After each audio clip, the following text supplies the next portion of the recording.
Fricatives are consonants produced by forcing air through a narrow channel made by placing two articulators close together. These may be the lower lip against the upper teeth, in the case of F, the back of the tongue against the soft palate, in the case of German, X, the final consonant of bark, or the side of the tongue against the molars, in the case of Welsh, L, appearing twice in the name Llanelli. This turbulent airflow is called frication. A particular subset of fricatives are the sibilants. When forming a sibilant, one still is forcing air through a narrow channel, but in addition, the tongue is curled lengthwise to direct the air over the edge of the teeth. English, S, Z, and, are examples of this. Two other terms are spirant and strident, but their usage is less standardized. The former can be used synonymously with fricative, or to refer to non-sibilant fricatives only. The latter can be used synonymously with sibilant, but some authors include also labiodental, lateral or uvular fricatives in the class.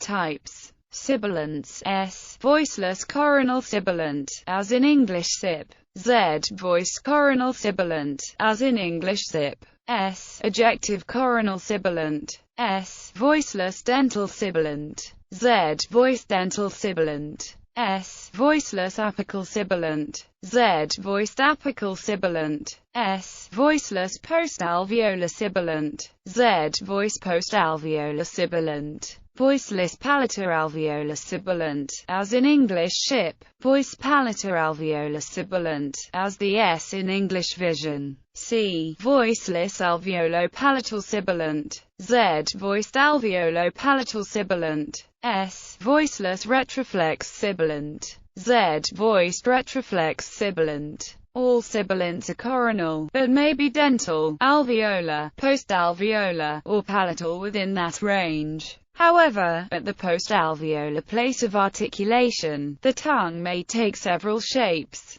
domed, laminal, or apical, and each of these is given a separate symbol and a separate name. Prototypical retroflexes are subapical and palatal, but they are usually written with the same symbol as the apical post-alveolars. The alveolars and dentals may also be either apical or laminal, but this difference is indicated with diacritics rather than with separate symbols. Central non-sibilant fricatives: voiceless bilabial fricative. Beta, voiced bilabial fricative. F, voiceless labiodental fricative, as in English fine. V, voiced labiodental fricative, as in English vine. Theta, voiceless lingulabial fricative. Th, voiced lingulabial fricative. Theta, voiceless dental non-sibilant fricative, as in English thing. Th, voiced dental non-sibilant fricative, as in English that. Theta, voiceless alveolar non-sibilant fricative.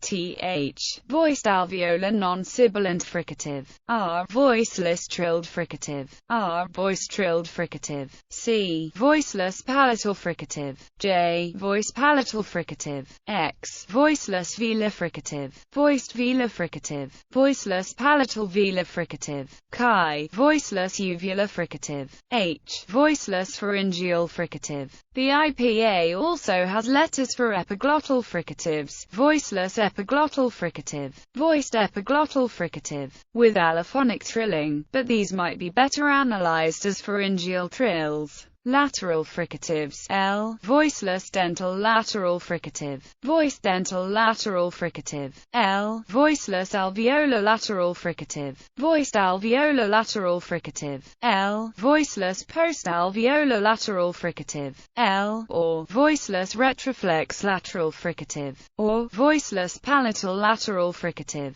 Voiceless velar lateral fricative, voiced velar lateral fricative. The lateral fricative occurs as the L of Welsh, as in Lloyd, Llewellyn, and the town of Machynlleth, as the unvoiced HL, and voiced DL, or DHL, in the several languages of southern Africa, and in Mongolian. IPA letters used for both fricatives and approximants: voiced uvular fricative, voiced pharyngeal fricative. No language distinguishes voiced fricatives from approximants at these places, so the same symbol is used for both. For the pharyngeal, approximants are more numerous than fricatives. A fricative realization may be specified by adding the uptack to the letters. Likewise, the downtack may be added to specify an approximant realization. Pseudo-fricatives. H. Voiceless glottal transition, as in English hat. H. Breathy voice glottal transition. In many languages, such as English, the glottal fricatives are unaccompanied phonation states of the glottis, without any accompanying manner, fricative or otherwise. However, in languages such as Arabic, they are true fricatives. In addition, is usually called a voiceless labial velar fricative, but it is actually an approximant. True doubly articulated fricatives may not occur in any language, but see voiceless palatal velar fricative for a putative example. Aspirated fricatives. Fricatives are very commonly voiced, though cross-linguistically voiced fricatives are not nearly as common as tenuis of fricatives. Other phonations are common in languages that have those phonations in their stop consonants. However, phonemically aspirated fricatives are rare. S contrasts with S in Korean. Aspirated fricatives are also found in a few Sino-Tibetan languages, in some Oto-Mangan languages, and in the Siouan language OFO. The record may be Cone-Tibetan, which has 4 contrastive aspirated fricatives, per second, C, per second, and X. Nasalized fricatives. Phonemically nasalized fricatives are rare. Some South Arabian languages have Z, Umbundu has V, and Kwangalians O. Leton Basque have H. In Côte-Sospan Mixtec, beta, ths, appear allophonically before a nasal vowel, and in Igbo nasality is a feature of the syllable. When fvsz occur in nasal syllables, they are themselves nasalized.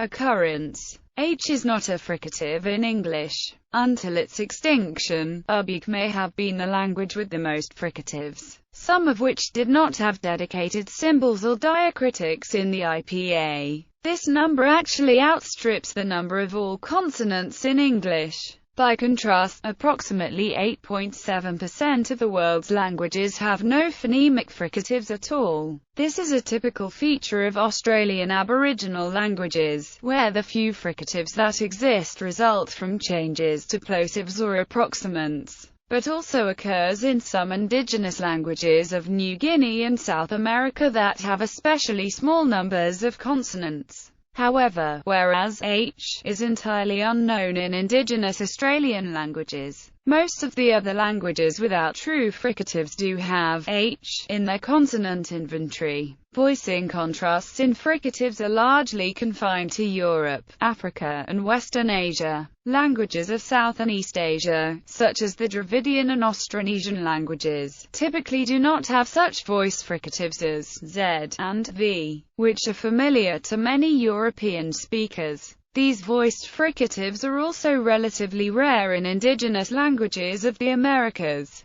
Overall, voicing contrasts in fricatives are much rarer than in plosives, being found only in about a third of the world's languages as compared to 60% for plosive voicing contrasts. About 15% of the world's languages, however, have unpaired voiced fricatives, i.e., a voiced fricative without a voiceless counterpart. 2/3 of these, or 10% of all languages, have unpaired voiced fricatives but no voicing contrast between any fricative pair. This phenomenon occurs because voiced fricatives have developed from lenition of plosives or fortition of approximants. This phenomenon of unpaired voiced fricatives is scattered throughout the world, but is confined to non-sibilant fricatives with the exception of a couple of languages that have, but lack, the fricatives that occur most often without a voiceless counterpart are, in order of ratio of unpaired occurrences to total occurrences, J, beta,